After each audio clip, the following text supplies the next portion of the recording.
In 2018, park rangers found something deep in the woods. Something so messed up that it broke everything they thought they knew about missing people. It changed the rules forever.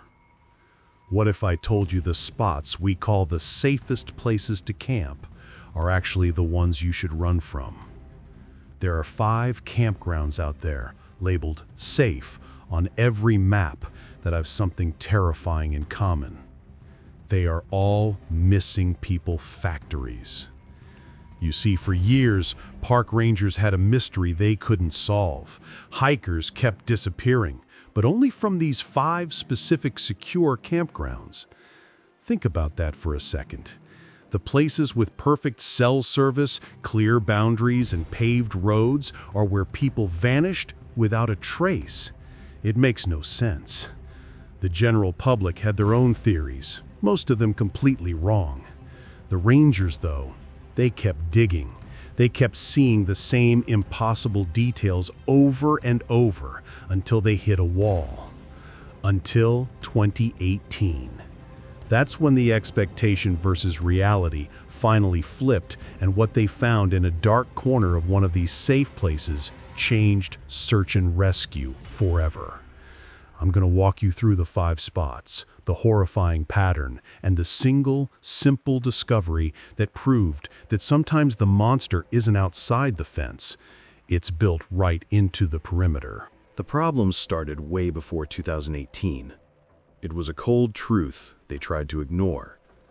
Whenever someone went missing in the deep wilderness way off trail, miles from a road, it was sad, but it was understandable. People get lost. They fall. Nature is a monster that doesn't care about your hiking experience. But the disappearances that haunted the National Park Service weren't happening in the remote zones. They were happening in what we call the front country. Specifically, there were 5 major popular campgrounds spread across the country. They were basically outdoor hotels. We're talking designated fire pits, clean bathrooms, ranger stations less than a mile away, and hundreds of families camping within earshot. These sites were supposed to be safe enough for kids on school trips, but the logs tell a different story. The logs show that more missing persons reports were filed from these 5 specific, secure sites than from all the dangerous remote backcountry trails combined. That's the part that keeps a ranger up at night. What makes a person who checked in, set up their tent, and was sitting right next to their car, just vanish? Was it a wild animal? No. No signs of a struggle, no blood, no torn clothes. Was it a fight? No, they were often alone. Did they just wander off? That's what they thought for a long time. But how do 5 different geographically separate, highly populated campgrounds share the same impossible bad luck? The numbers were too high. The facts didn't line up with reality. And every single case shared one small, chilling detail that was always overlooked. Remember that detail, because that's the key to the whole terrifying puzzle. We're going to look at the first 3 spots now, and I'll tell you the secret detail at the end of the 3rd one. We're opening that loop right now, and you're going to want to stick around for the end. Shadow Creek Gorge, down in the southeast, was practically a resort. It was huge, hundreds of sites, paved roads the whole way in. It was considered the perfect spot for first-time campers. The expectation was pure comfort and safety, but the reality was something else entirely. The most famous case from here is the story of Sarah Jenkins. She was a solo traveler, a photographer, who checked in for 3 nights back in the summer of 2015. She parked her little silver SUV, set up a tiny pop-up tent, and was never seen again. Now, what's strange about this place is the lay of the land. It's a huge flat area surrounded by a shallow creek on one side, and on the other, a cliff face that has a small trail leading up to a lookout point. Sarah's campsite was site number 42. It was maybe 50 feet from the main camp road and right next to a family in an RV. The day she vanished, the weather was clear. She told the RV family she was going to take some sunset pictures up on the lookout trail and would be back before dark. She left her wallet, her car keys, and her phone sitting on a folding table at her site. You don't leave your car keys and phone behind if you're planning on running away or driving off. The RV family, a sweet couple from Ohio, started a fire around 8 p.m. They noticed Sarah hadn't come back yet, but they figured she just got delayed. Maybe she met someone. Maybe she was just enjoying the view. But by 10 p.m., they saw her tent was dark and untouched. Her folding chair was still pulled up to the table, and those keys and phone were still sitting there. That's when the worry started to set in. They walked over to the ranger station, less than a half-mile away, to report her missing. The search started immediately. Hundreds of volunteers, dozens of rangers, and a helicopter by sunrise. They swept the lookout trail. It was a well-worn, easy path. They searched the entire creek bank, thinking she might have slipped and fallen. Nothing. They checked every campsite, every car, every outbuilding. They even used dogs trained to track human scent.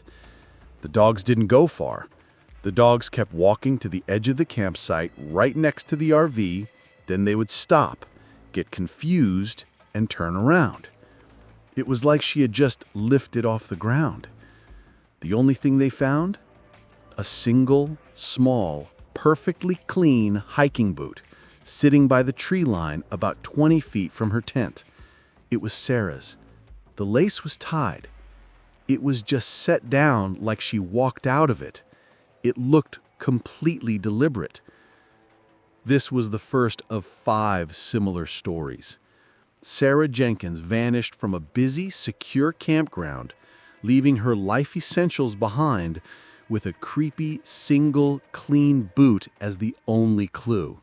Up next is Willow Creek Flats, located in the Central Mountain region.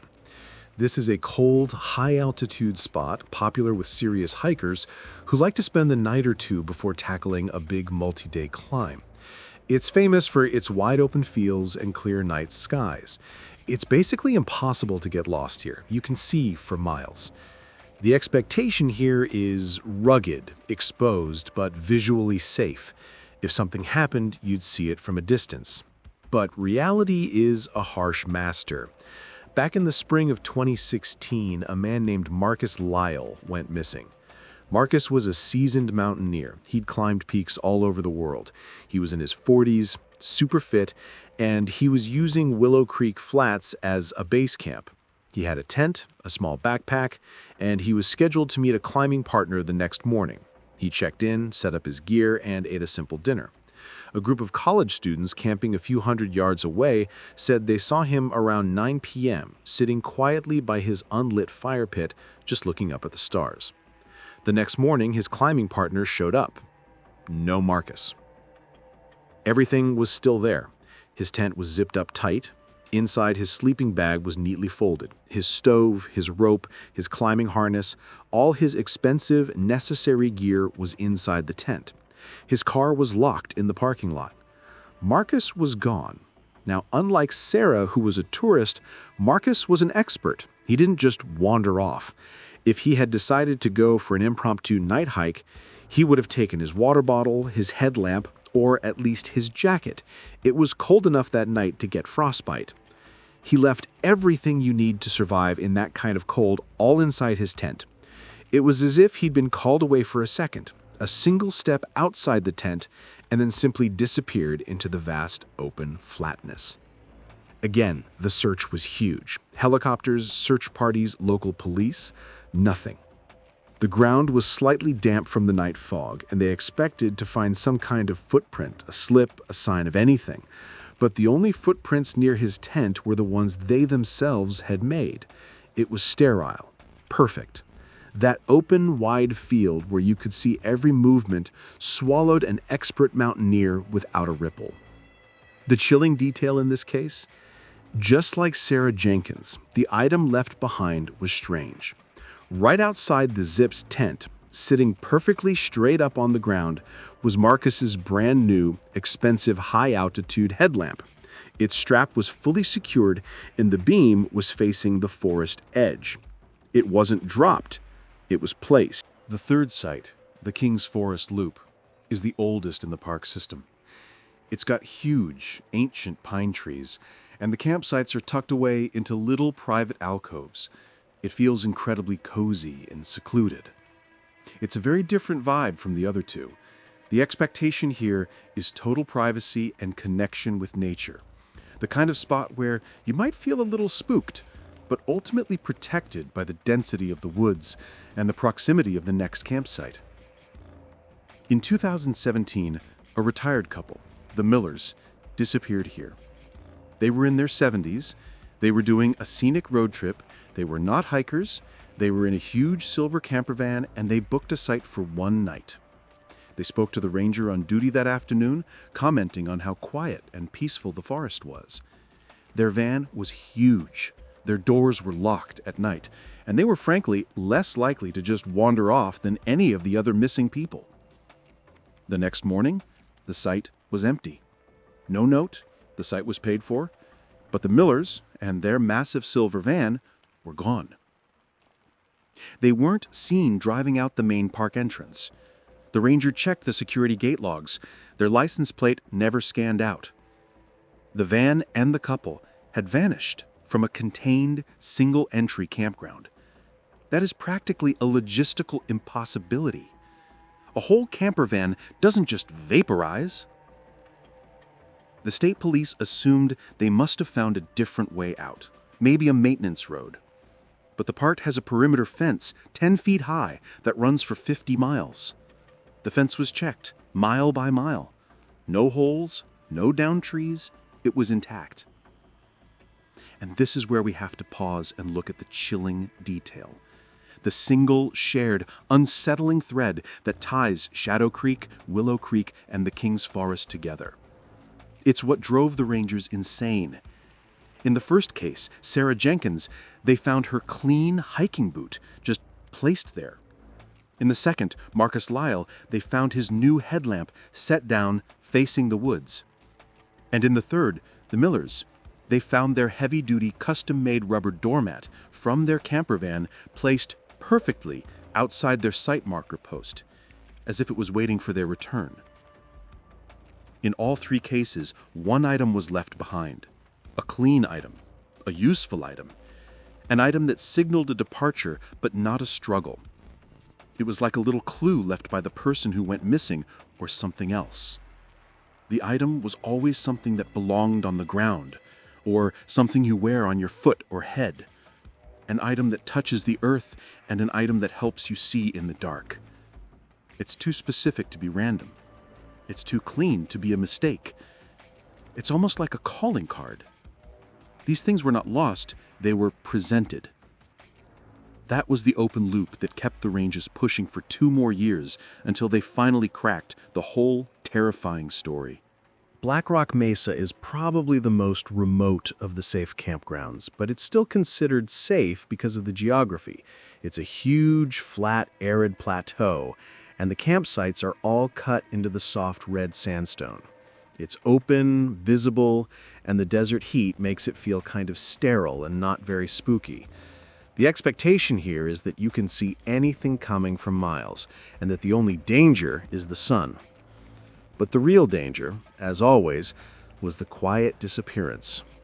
This site has the case of the Jones family, a husband, wife, and their 2 small children, aged 6 and 8. They vanished in 2014. This one is different because it was a whole family, but the pattern is exactly the same. They checked in on a Friday, and they were gone by Sunday morning. The site was perfectly clean. Their big family tent, a huge 12-person monstrosity, was packed up, neatly folded, and tucked back into its canvas bag. Their camping chairs were folded and stacked. All their garbage was tied up in a bag by the fire pit. Even the fire pit was completely doused and cleaned. It looked like they packed up and left, except that the wife's purse, containing all their IDs, cash, and credit cards, was left on the front seat of their car, and their minivan was still parked in the spot. The police initially thought it was a welfare issue, that the family had a crisis and took off on foot, perhaps to get to a phone. But the nearest road outside the campground was a 2-mile walk across rough, cracked desert ground. No one with 2 small children, especially one of whom had a mild walking issue, would ever leave their vehicle and walk 2 miles in the heat, leaving all their money and ID behind. It was a complete departure from all reasonable human behavior. This is where the story gets super weird. The campground host, an older retired man who lived in a little shack on site, remembered seeing the Jones family on Saturday night. He said the father, the husband, came over to his shack around 11:30 p.m. The host was watching an old movie on his small portable television. The father stood outside the door and asked him a simple question. He asked, "What time does the campground officially close the gate?" The host told him, "There is no gate, sir. This is a national park. You can leave whenever you want." And the father just nodded, said thank you, and walked back to his campsite. But the chilling detail, the thing that fits the pattern, the host found it the next morning. Sitting right on the porch of his shack, a porch the man never stepped onto, was a small woven rug. It was the little runner rug that the Jones family had been using inside the door of their giant tent. It was clean. It was perfectly centered on his porch. It was presented as a gift or maybe a sign. The rug was something that touched the ground, something you step on when you enter or exit a living space. The final site, Pacific Pines Reserve, is on the coast. It's beautiful, but it's famous for its thick, almost magical fog that rolls in every evening. The sites are on a slight incline overlooking the ocean, and it's always packed with tourists. The expectation is a scenic, busy, and safe family environment. This site is where the most recent disappearance happened before the 2018 discovery. It was a teenage boy, a high schooler named Kevin, who was camping with his youth group. Kevin was sitting with his friends around a massive bonfire, right in the center of the camp at about 1 a.m. His friends described the scene vividly. They were laughing, telling jokes, and the fog had rolled in so thick you could barely see the next table over. Kevin got up and said, "I'm going to grab my jacket. Be right back." He walked maybe 20 feet toward his tent, and that was the last time anyone saw him. 20 feet. That's 10 steps. His friends heard the zipper of his tent open and close. They figured he was inside. 10 minutes later, they called out to him. No answer. They walked over and unzipped the tent. Kevin wasn't inside. His jacket, the one he said he was going to get, was lying on top of his sleeping bag. His shoes were right next to the jacket. His socks were off, tossed next to his boots. He had essentially gone to his tent, taken off his shoes and socks, decided not to put on his jacket, and then walked out of the tent in his bare feet and into the dense, silent fog. Why would a teenager, in the middle of the night, at 1 a.m., take off his shoes and socks and walk out into cold, wet, foggy forest ground? The ground was covered in pine needles and small, sharp stones. It makes zero sense. And here's the final detail that seals the pattern. Sitting neatly on his unzipped sleeping bag, right next to his jacket, was his favorite, brightly colored baseball cap, the one he always wore, something he would never leave behind. It was a head item, like Marcus's headlamp. It was placed clean and totally out of place. So, let's recap the pattern. 5 secure, safe campgrounds. People vanish without a fight. Their essential belongings, phone, keys, car, are left behind. And in every single case, a specific useful item is left on the ground or on a sleeping bag, clean and presented like an offering. A boot, a doormat, a headlamp, a hat, a runner rug. All connected to the ground or the head, and all signaling a clean, deliberate exit from the scene. The disappearance wasn't a struggle or a wandering. It was a response to a call, a beckoning. The Rangers spent years trying to figure out the connection between a doormat and a baseball cap. They looked for a cult, a single serial killer who traveled the parks, a drug smuggling operation. They chased every logical answer, and every one hit a dead end. They were so focused on why the people left that they never asked how the predator was getting in and out without being seen. Then came the fall of 2018. A junior ranger, a guy named David, was doing a survey at Shadow Creek Gorge, the site of Sarah Jenkins' disappearance. He wasn't looking for a missing person. He was doing a survey on the tree line to see if they needed to cut back some branches. He was looking at the ground, not the sky, and that's what made the difference. He was 20 feet into the woods, past the perimeter of the campsite, right where the search dogs had stopped years before. He was looking at an old, ancient pine tree that was marked with some kind of old survey flag. He knelt down to clear some pine needles around the base of the tree so he could get an accurate reading on its circumference. And that's when he saw it. This thing was simple. It was terrifyingly simple. It wasn't a body. It wasn't a clue. It was a construction. What he found were 5 small, dark gray metallic posts driven deep into the earth around the base of this single pine tree. They were only about 3 inches high. They looked like old electrical grounding rods, but they were coated in a flat, matte finish that kept them from reflecting any light. They were almost invisible against the dark earth and the pine needles. David, confused, pulled one out. It wasn't metal. It was a heavy, dense ceramic, and it was wired. He followed the wire with his hand, pulling back the decades of dead leaves and pine needles. The wires, thin, fiber optic-sized cables, didn't run to the main power lines. They ran in a direct, straight line out to the perimeter of the campground, where they connected to 5 identical posts placed at a precise, even distance apart. He followed the wire all the way back to the road, and what he found made his blood run cold. The wires ran straight into the main power boxes of the campground, not the electrical lines, but the telephone and data lines that fed the park's main information network, the same lines that connected the campground host shack and the ranger station itself. He ran a quick test with his little handheld meter. The wires were not carrying power. They were pulsing a low-frequency directional sound wave, a sound wave so low that humans can't hear it. It's called infrasound. It travels through the ground, through the foundations of tents, through the tires of an RV.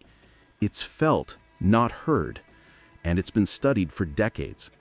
Infrasound at specific low frequencies can induce intense anxiety, paranoia, feelings of being watched, and in some documented cases, a complete unreasoning desire to flee. It's the sound wave that an elephant can hear, but a human only feels as a deep, unshakable dread. The posts weren't grounding rods. They were directional acoustic emitters, and there were 5 of them around that single pine tree. 5 emitters, 5 missing person patterns, 5 safe campgrounds. David, now sweating and shaking, got on the radio. He ordered a full sweep of all 5 missing person campgrounds. The results were immediate and devastating. Every single one of the 5 campgrounds had an identical pattern of 5 ceramic, wire-connected infrasound emitters, all placed in a hidden spot near the tree line, all wired directly into the non-electrical data lines of the park's infrastructure. Someone had been using the park's own power system to run a hidden sound-based device, a device that was only audible, rather feelable, within the bounds of a 20-foot radius of the perimeter, right where a person would be getting ready for bed or just a few steps from their vehicle. It suddenly made terrifying sense. The person wasn't struggling. They were being compelled by a deep biological fear they couldn't control. The infrasound created an invisible, localized panic attack that drove the victims in their bare feet in the silent fog, to run. They ran from the thing they couldn't see, the terror they only felt, a terror that was emanating from the safe ground beneath their tent just before they ran to their doom. They were running from the safety of the campfire, running from the comfort of their tent, and running straight into the waiting hands of whoever had set the trap. The trap was simple, effective, and invisible. The realization that someone was using advanced acoustic technology to lure and capture victims in public parks was a total shock to the National Park Service. They realized the problem wasn't a man with a knife, it was a silent, scientific predator who understood human psychology and primitive fear better than any of them. The safe campgrounds were simply the best hunting grounds because the victim had nowhere to go but out into the darkness and straight into the trap. The discovery changed everything. Every search and rescue protocol was updated overnight. Now, when a person goes missing from a secure area, the first response is not a body search, it's a ground scan for unusual wiring and acoustic anomalies. They had to stop looking for the human monster and start looking for the technological trap he was laying.